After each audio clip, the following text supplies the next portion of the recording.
Hello and welcome to Liverpool Report. This is your home for all the latest Liverpool news, match updates, transfer stories, and in-depth analysis.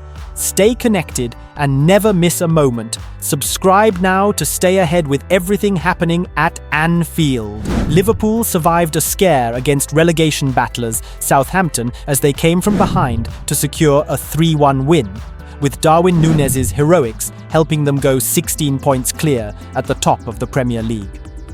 The Reds were dominant in the early stages but were frustrated by the basement boys, who shocked the league leaders by taking the lead through Will Smallbone. Liverpool immediately hit back in the second half as goals from Núñez and Mohamed Salah helped turn the game on its head. Once Liverpool got in front, they were in control and had chances to extend their lead before Salah netted his second from the spot to secure a vital win. Liverpool Report has taken a look at the biggest talking points from the game at Anfield after Slot's men were made to work hard for their victory against the relegation strugglers. The Brazilian had just played an absolute blinder against PSG, putting in a man-of-the-match display to help Liverpool secure a smash-and-grab 1-0 win in the Champions League last 16 first leg, but he won't want to look back at Southampton's opener. Alisson and Virgil-van-Dijk were both at fault for Smallbone's strike after the latter tried to shepherd the ball into his goalkeeper's hands, but the ex-Roma shot-stopper failed to collect under pressure. Smallbone then had huge space to shoot with Alisson off his line and Van Dijk out of position as he calmly slotted into an empty net to send the travelling fans into raptures. Some Liverpool fans complained that Alisson had actually been fouled by Matheus Fernandes in the build-up to the goal after he fell to the ground after colliding with the midfielder. However, Liverpool players, nor Alisson, called for any foul and continued to play on before Southampton got their shock breakthrough. Being without the Dutchman on the touchline didn't seem to affect Liverpool in their 2-0 win over Newcastle 2 weeks ago, but they seemed to feel his absence against the Saints. In the first half, Liverpool looked lethargic and lacking intensity as they struggled to carve their lowly opponents open and could have done with Slot spurring them on from the dugout. But with Slot serving the second of his 2-match touchline ban after hammering referee Michael Oliver following the 2-2 draw against Everton last month, he was forced to sit up in the stands. The 46-year-old summed up practically every Liverpool fan in the first half as he was pictured with his head in his hands after watching Van Dijk and Alisson's mix-up. However, Slot was permitted to speak to his players in the dressing room at half-time, and it's clear that had a buoyant effect as Liverpool scored twice in 3 minutes in the opening minutes of the second half. Liverpool players will be relieved that Slot's ban is now over as they look ahead to some huge games, including the Carabao Cup final against Newcastle and the next Merseyside derby at Anfield. Every week it seems like we're talking about how Mo Salah has reached a landmark amid his incredible season for Liverpool. Salah has the incredible ability to come up with the goods even when he's not in the game, and he certainly didn't have the best game of his career against Southampton, but he still kept a cool head to bury a penalty that put them ahead. With just minutes to go, Liverpool were awarded a second spot kick after Diaz was fouled by Sugawara, and he made no mistake again. The Egyptian's brace means he has now been involved in 44 Premier League goals this season, which is a club record for the Reds. He now has 27 goals this season, and it's scary to think there are still 9 games to go this season, meaning he could break even more records. Just when you think Liverpool are going to suffer a difficult day, Darwin Nunez pops up to save the day.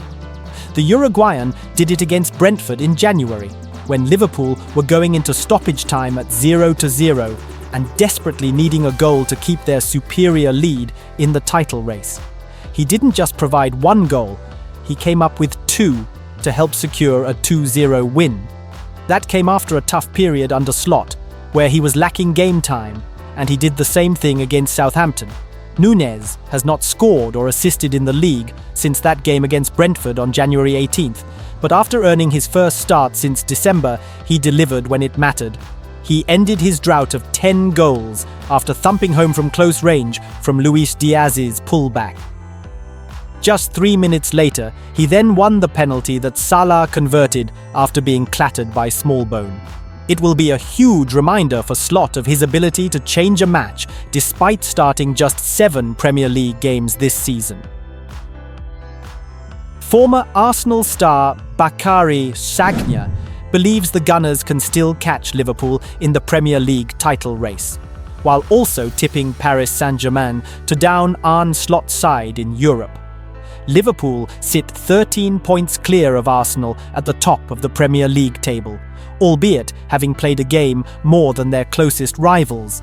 They also hold the upper hand over PSG in the Champions League after Harvey-Elliott's late goal gave them a 1-0 first-leg win in the Parc des Princes. Sagna was part of an Arsenal side that threw away a handsome lead to surrender the league title in the 2007-08 season, though their advantage was only 5 points when an injury to striker Eduardo derailed their campaign. He has also suffered a Champions League exit at the hands of League One opposition when his Manchester City side was stunned by Monaco during Pep Guardiola's first season as manager. It would take a real collapse for Liverpool to fall away in both competitions. Sagna's prediction is a bold one, especially when one considers Slot's team have lost just once in the league all season, but he has made his case. The season is not over, Sagna told TalkSport. It's going to be difficult to catch Liverpool, but when I look at the game they played against Paris Saint-Germain, I'm thinking maybe sometimes they're going to have times where they don't perform so well, as it was the other night. Maybe this is where Arsenal can maybe catch up and close the gap. The gap is big today, but maybe it might be reduced. You never know. I believe Paris have a good chance at going through to the Champions League stage, so then the vibe will be down. At the minute, Liverpool is flying, of course, because of the results that they're having, but you never know. Football can go very fast, and in a split moment, they can lose a little advantage they're having today. Sagna isn't the only one refusing to consider Liverpool's Champions League tie as a foregone conclusion. PSG recorded 27 shots to Liverpool's 2 in the first leg, and only a series of big saves from goalkeeper Alisson kept them at bay before Elliott's goal. We have nothing to lose, the French club's manager, Luis Enrique, told TNT Sports after the first leg. Liverpool is the best team in Europe this year, and today they created 1 or 2 chances maximum, and we created a lot. I'm very proud of my players, my team, the supporters, and I think that's the key moving forward. Midfielder Vitinha was even more confident, telling Canal, "We're going to win there." With the match we played, the victory was more than deserved. Like at the start of the season, we had lots of opportunities, but we failed to score.